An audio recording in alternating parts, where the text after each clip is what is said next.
Bom dia, irmão, irmã. É, Vamos começar mais um programa, né? Bíblia e Misticismo, eu sou Mariano Soutis. Esse é o nosso programa todo domingo.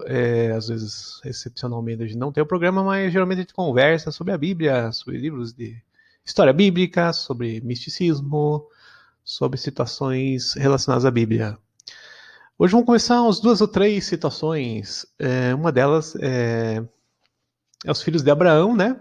Os filhos de Abraão, não, os filhos de Jacó, né? Situação do que eles representam, né? Que não é bem os filhos, na verdade, está se referindo a outra situação.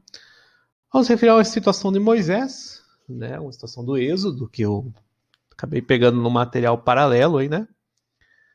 Alguma história diferente, ou outra versão da Bíblia. E mais outros assuntos aí, né? Sobre a questão da história judaica, o Antigo Testamento, né, a gente vê na Bíblia. Nunca, pessoal, é um material antissemita. Não vou falar um material, por exemplo, não vou assim falar, não, é contra judeu. Não.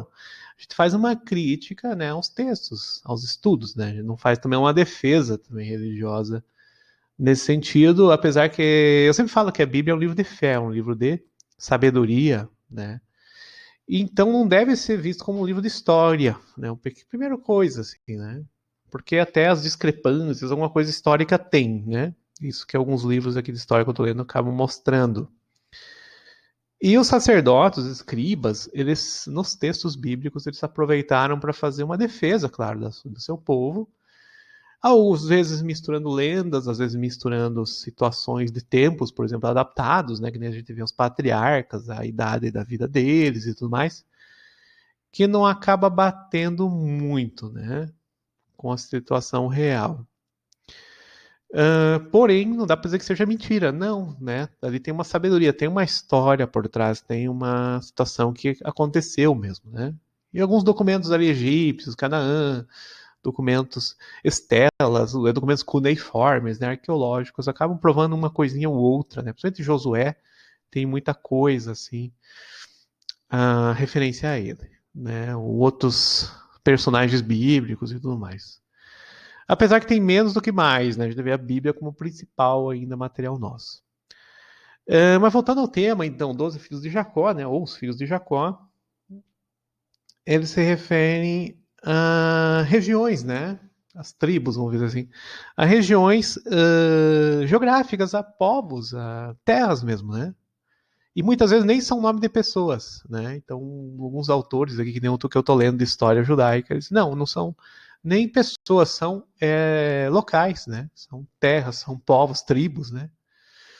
E isso acontece lá em Abraão, acontece em várias situações também, a gente percebe na Bíblia, né? Você falando lá de povos, você coloca uma pessoa com uma característica, né? Tal pessoa é, é suspeita, ou tal pessoa rouba, ou tal pessoa tem uma certa moral questionável, né? Às vezes na Bíblia você fala assim, não para essa linguagem, claro, mas você acaba ou prostituição e vai embora. E na verdade você está referindo a povos, né, pessoal? A tribos ali que são às vezes, não bem vistas ou que os judeus acabaram, os hebreus, né, acabaram adaptando, né, até para sua própria história, né, para ter um sentido também aqui na situação. No meio disso tem também deuses, né, pagãos, né? O Gad é um deles, né? E Judá também se fala que tem Baal Judá, né? Então tem esses Baals, essas divindades, Aserás, Asherás, divindades de árvores, né?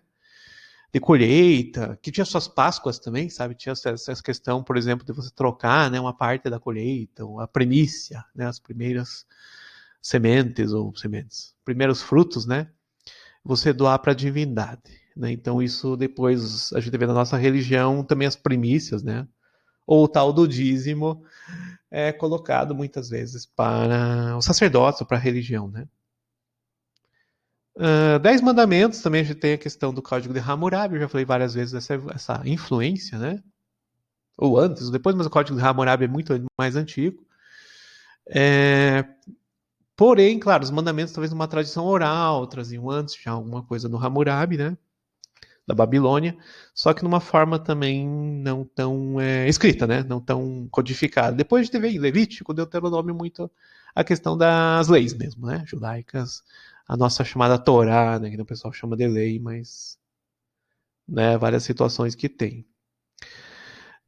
Tanto Josué, né, com a muralha, como as pragas do Egito, são fenômenos, na maioria, naturais, né? Quedas, erosão, né? Gafanhotos, pragas, vírus, né? Situações dos animais. E isso pelo povo foi colocado como castigo divino. Né? O povo religioso, né? O povo de fé, não tinha dúvida. Né? O povo, uma nação contra o meu povo, eu sou um povo de Deus, aquilo é um castigo de Deus. Né? Então a linguagem sacerdotal, seja javítica, seja eloísta, né? As duas tradições ali, elas uniram tudo isso e colocaram, não, isso é castigo, são pragas de Deus, né? Do Egito antigo e outras situações. Então tem uma versão de Moshe, né? De Moisés, que ele simplesmente conversa ali com o faraó, fala, não, eu vou sair, né, com o meu povo e vou embora. E vão, né? E não tem essa situação, por exemplo, de praga, magia, aquela coisa que tem ali na vara de Moisés, né? Tudo que a gente vê na Bíblia hoje, nas nossas versões, seja em Êxodo, seja em outras situações, né? Claro que tem outras histórias de Moisés um pouco mais complexas. Tem uma que tem ele, por exemplo, no Rio Nilo, ali, né? Naquela questão do cesto lá que a princesa encontra, os outros bebês, por exemplo, afundam. Né? Tem uma versão da Bíblia assim, né? Uma versão do texto alternativa, né? Da lenda ou do mito, né? Que também não tem tudo mito, a gente sabe que tem um ponto de verdade tudo isso, né? E a sabedoria bíblica não pode ser questionada, por exemplo, isso é histórico, isso não é histórico, o texto foi mudado, não foi, foi adaptado. Foi, o texto tem vários enxertos, né, pessoal? O texto bíblico, ele está bem construído e reconstruído, isso a gente percebe. Porém, tem uma verdade, uma tradição oral antes? Tem uma tradição oral, né, antes da Bíblia, né?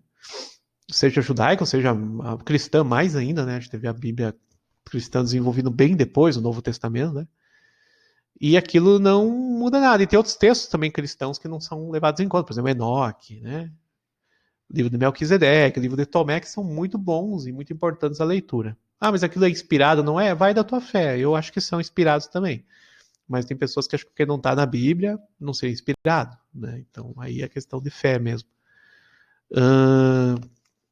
Nem tudo também, né? A gente tem que ter as reservas. Então, essas questões aí do Josué também, dessas guerras. Então, são povos lá de Canaã, são povos. A gente vê, né, o Jericó, que seja, né? Então, o povo de Deus Lua. Então, são povos que não sei até onde os judeus, né? Ou hebreus, no caso.